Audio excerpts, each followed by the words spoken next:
That's good to see. Somebody's picked up their property when they need to, right? Your name, ma'am? Sean Mary Reed, Your Honor. They're moving to dismiss. They say she's compliant. Case dismissed. You're all set. Have a good day. Your Honor. Jacob Kelly Msuch, 23T640501. Good morning, Judge. I'm here to turn to have Mr. Msuch, who's in Mr. Mr. Msuch, come on up to the podium, please. Tell me your name. Jacob Msuch. It's Msuch. Okay.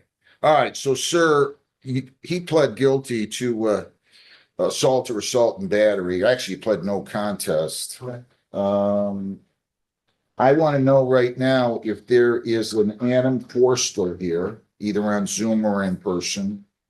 Is Adam Forstall here? Not on Zoom.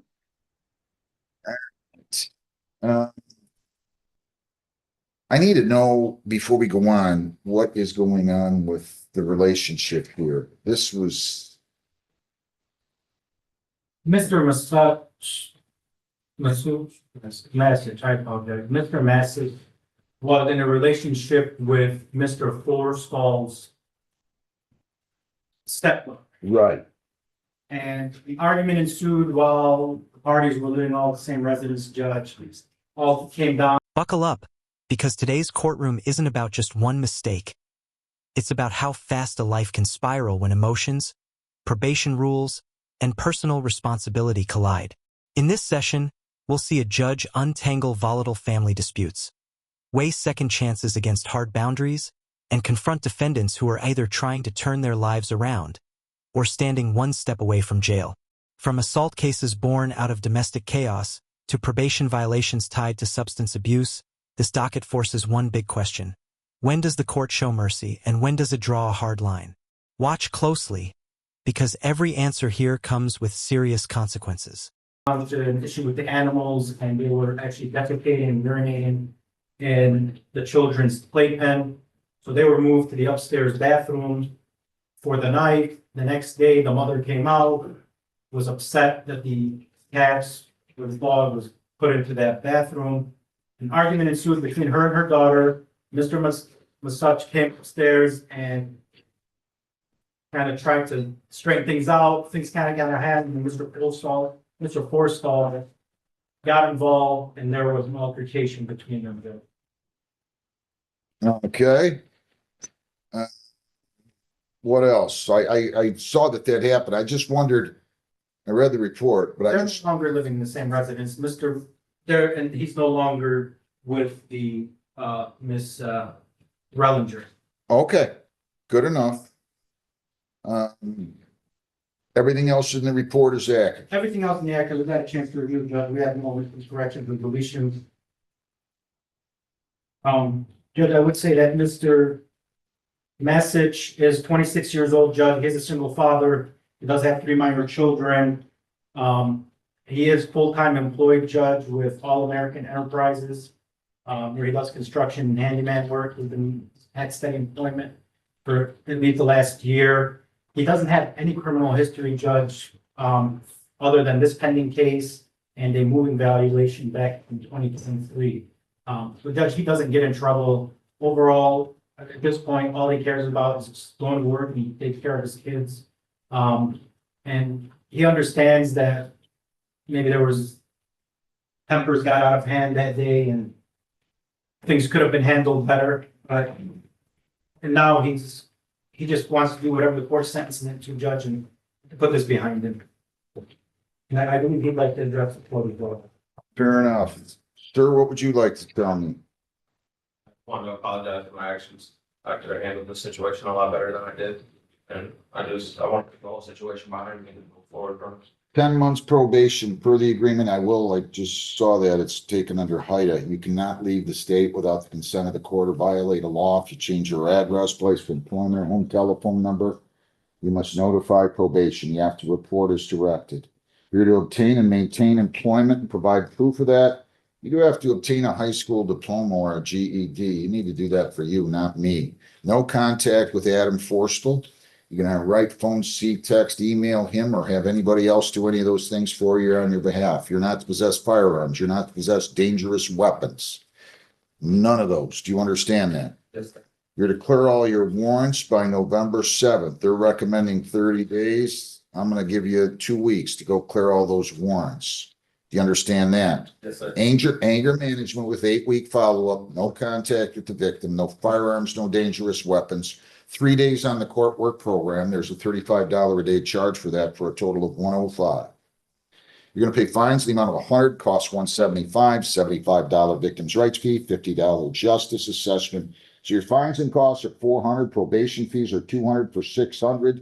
Screening fee is added in, and the court work program fees, everything included is $765. You pay that, you stay out of trouble. We'll give you a review hearing date. You'll come back here. At that time, it's gonna be, we're gonna give you one for sometime in 2026. It'll probably be early August. We'll give you that date. You're gonna go down the hall, get that date and paper on your paper notice, then you go meet with probation. We'll explain the order. Do you have a review hearing date, Lisa? August 13th of 26 at 9 o'clock. August 13th of 26 at 9 o'clock. Can you pay all these fines today? Judge, there's a $300 bond that was posted on this case. Okay, that was, let's see, I believe that's a 10%, yes. So he has 270 to apply. I just want to make sure it's in his name. It is. So he has 270 to apply. How much more do you have with you? Yeah, Nothing was good, very bad tomorrow. How much, do you get paid weekly or bi-weekly? Judge, if I may, what is the remaining balance? 275 from 765. So what's that? 465, 490. Thirty, payment bonus, How much can you pay per week? 30, 40, 50 bucks, whatever you're okay with. $40 a week, and I'll start you on October the 27th. If you ever don't have the money and you're gonna pay 275 now, that's simply, or wait a minute, 270 now. 270 now, so the balance will be more than that. It will be, let's see, 395. Right? 495. 495. Okay? Judge, If you ever don't have the money on any of these due dates, no problem. Don't worry about it. Call the court. We'll go on or before the due date, 8:30. I'll be glad to give you an extension, okay? Just don't ignore me. Judge, would the court consider early termination if Mr. Msuch was to? I will always consider early termination. It's a question of whether the prosecutor is willing to dismiss it at that point. I leave that to them. I mean, I don't care. Can he ask Most for of a them review you date get. after 5 Yeah. years? Or- Yeah, as long as he's got everything done, there have been no violations within the preceding 90 days. Understood. All right, you got it? You don't have a violation within 90 days of the 5 months? You can apply for early discharge and then talk to the prosecutor about dismissing the case, okay? All right? Yep. Good luck. No, Abraham, thank you, Judge. Thomas Patrick Abraham, 24W8330005.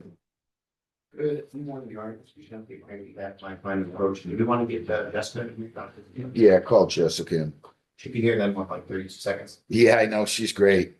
Your name, sir? Thomas Abraham. All right, so we set a sentence for today. He has been struggling. This is with regard to the show cause dated October the 9th. And I have another one here.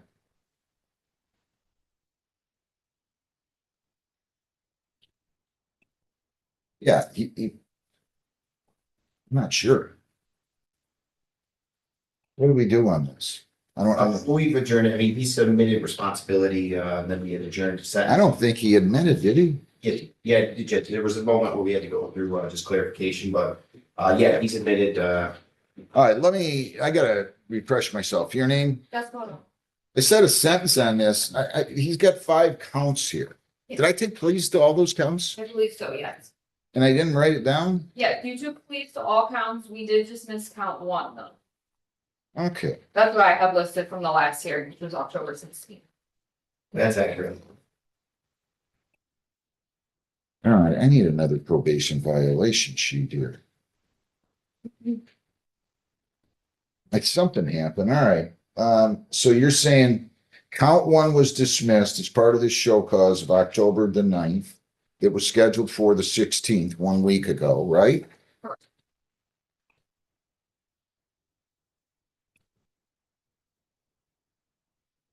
Then defendant pled guilty.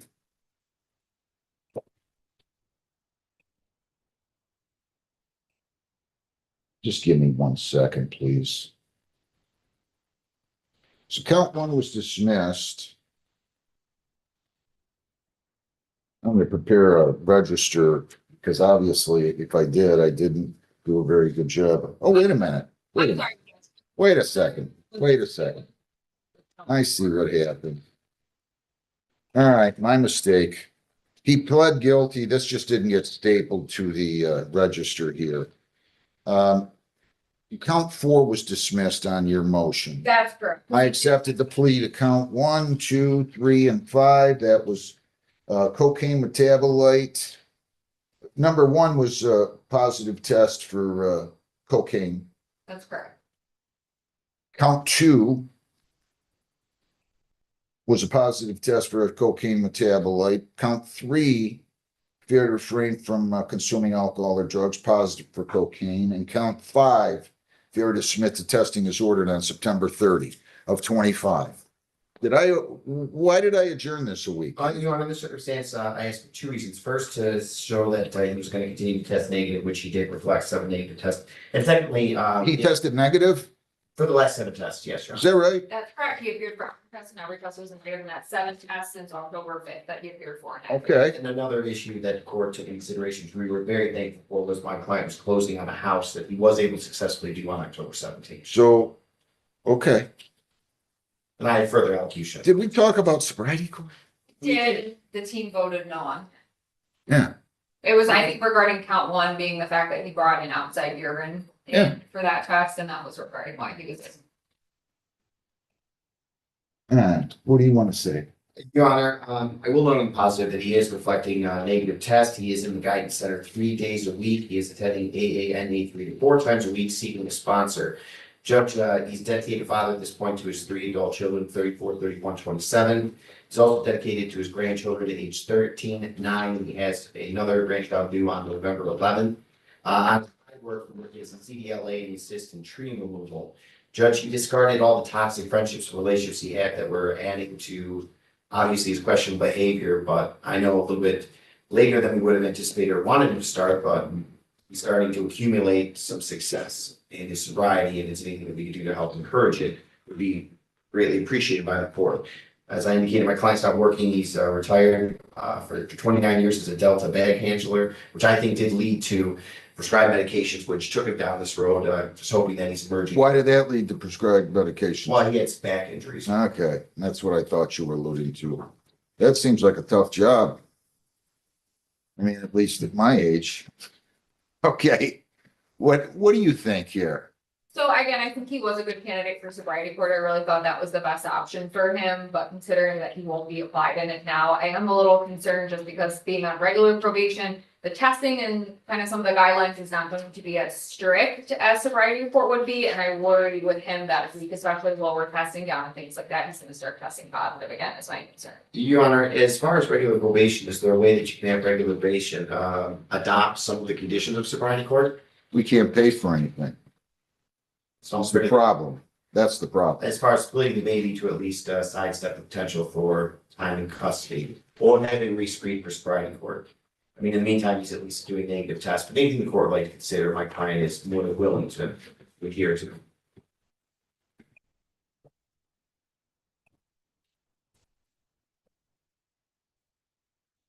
I mean, it's only 3 months old. Mr. Abraham, what do you want to say? I'd like to say that I, got much to be thankful for and to live for. I don't wanna go backwards in any way. I closed on the house. I've got a grandson coming, my first grandson, and I'm willing to, give him my best shot. I don't want to disappoint myself or you or the court. I just want to continue. All right, I've heard enough. Let's adjourn this. Let's try to get him back in sobriety court. You wanna try that again? I do. You pull any more of that nonsense with bringing in urine or missing tests. If you're not successful in the next 4 weeks, I'm not going to take you in sobriety court and I'm going to send you to jail. I Do understand. you understand that? Yes. At least I'm starting to see that maybe, just maybe, you're showing a little bit of interest in getting off of that junk. Well, give me about 4.5 weeks, Lisa. Do you want to do a sobriety court day? I want to do, we're gonna set him back and see if he can try to get through the bond phase of sobriety court. You're to comply with all of the terms and conditions that they tell you to. And then we're gonna set it out long enough where the team can evaluate to see how it's done and make a determination as to whether or not we should accept them. Okay, November 26th at 8:30. I think that's enough time. November 26th at 8:30. That's the day before Thanksgiving, so you do what you gotta do. You go talk to Ms. O'Donnell. She'll set you up with sobriety court people, probation officers. We'll go from there. Go down the hall, get your notice. You're still on thin ice with me. You can't bring in urine. That's ridiculous. I mean, that alone causes me to say I should be sending you to jail. But at least you're, looks like maybe you're trying now. I'll give you the benefit of the doubt, but don't hold your breath. If you violate again, I'm telling you, Mr. Abraham, I don't want to threaten you. I'm telling you, you're not going to like what I'm going to do. Okay? Understood. Thank you. Good luck. Thanks, Judge. Thanks, Mr. Shumke. Thank you. Napoleon Chevalier Robbins. 24F243037. Mr. Robinson, what are you doing here? Well, I don't want to talk about it. You're charged with failure to refrain. Tell me your name. my name, it's about your brother. You're charged with failure to refrain from consuming alcohol, testing positive October 6th. That is the charge. If you've had a technical violation, if you plead guilty or if you're found guilty, this would be a second. You could get 10 days. Do you understand that? Yes, sir. Did you sign, read, and understand the advice of rights revocation of probation? If you plead guilty, you'll be giving up all those rights and there will not be a trial. Do you understand that? Yes, sir. You have the right to a lawyer. I'll be happy to provide you with one at public expense. Do you understand? Yes, Do you want a lawyer? yes, I'll give you a lawyer. I'm entering a not guilty plea, indicating you stand mute. We'll let you go talk to the lawyer, and then the lawyer will come in and we'll handle this probation violation, okay? All right, sir, good luck. Samuel Lee Hill. 25W727451. Mr. Hill, come on up here, state your name. Samuel Hill. On February 4, 25, I sentenced you. And now I have a charge here, and I took this under 7694A. I have a charge that you failed to attend and complete the domestic violence program with 12-week follow-up. That is the charge if you plead guilty. If you're found guilty, this would be a first violation. You could get 5 days. Do you understand that? Yes, sir. You got to keep your voice up. Did you sign the advice of rights and read and understand the rights? Yes, sir. Keep your voice up. Can you keep your voice up for me? Yes, sir. All right. If you plead guilty at any time, you're giving up all those rights. There will be no hearing. Do you understand that? Yes, sir. You have the right to an attorney. I'll be happy to give you one at public expense if you want one. Yes, sir. Would you like a lawyer? Yes, sir. I'm entering a not guilty plea for you, indicating you stand mute. We're going to give you a lawyer. You'll go meet with the lawyer, and then either way, you're coming back in front of me with your lawyer right now, okay? When you're done talking. Any questions? No, Your Honor. Okay, go talk to the lawyer, and then when you guys are ready, come on back in. Thanks. Do we have anything on that, Mr. Derby? Or DeBry, I'm sorry. I'll take it, Ted.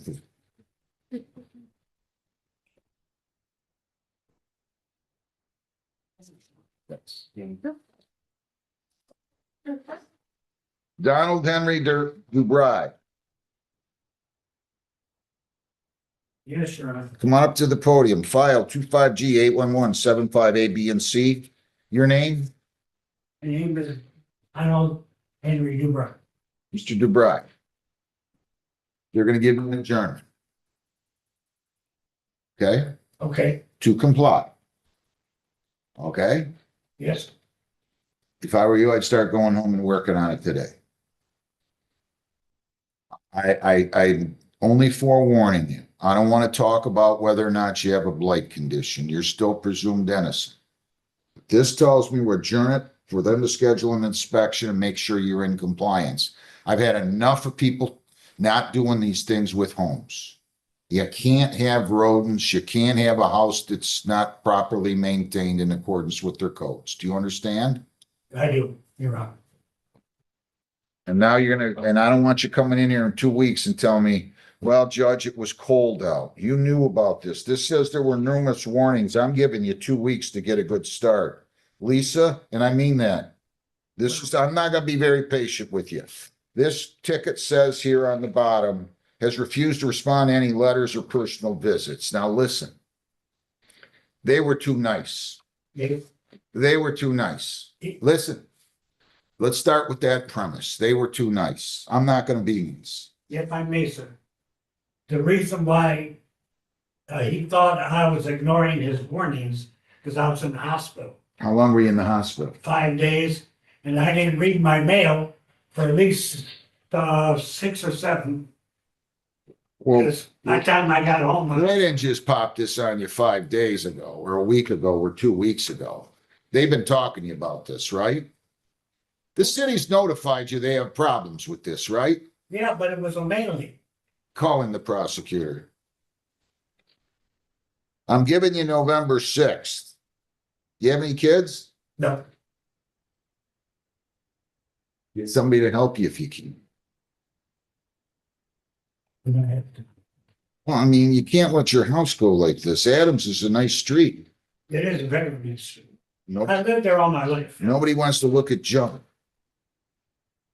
I Right? hear you, yeah. Nobody wants to look at junk. November 6th at what time, Lisa? 9:15. All right, counsel, your appearance. Anthony Williams. How long has the city of Gibraltar been asking Mr. Dubry here? By the way, the ticket's misspelled. It's Dubry, D-U-B-R-Y. How long have they been asking him to clean up the property? I believe it's been a moment. How's a moment? How long's a moment? I don't know the exact time, but he's assuring that by the next court date, he's going to clear out those tanks that we've been asking to clear out. How long? You don't know who's here? Does somebody know? Is there a building I inspector? have the sergeant here, we can find out the exact time. Call him in.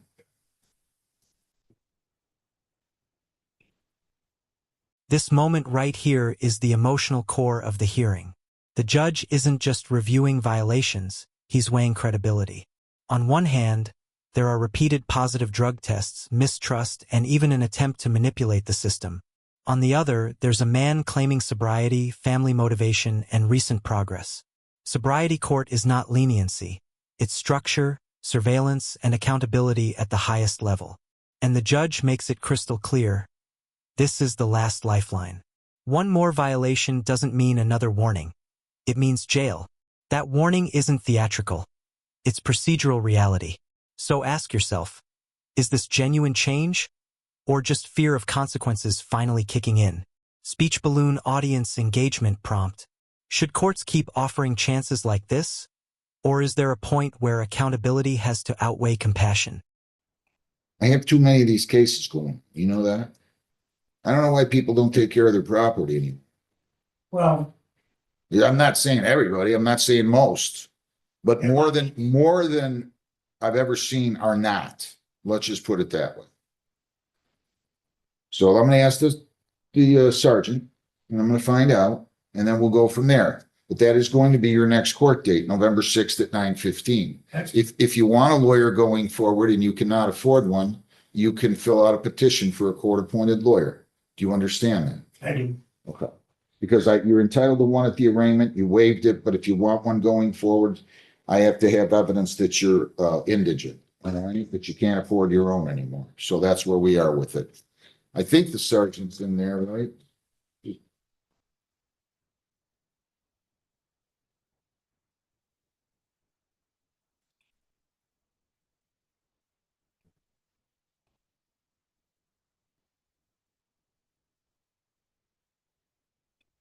All right, Sergeant, your name?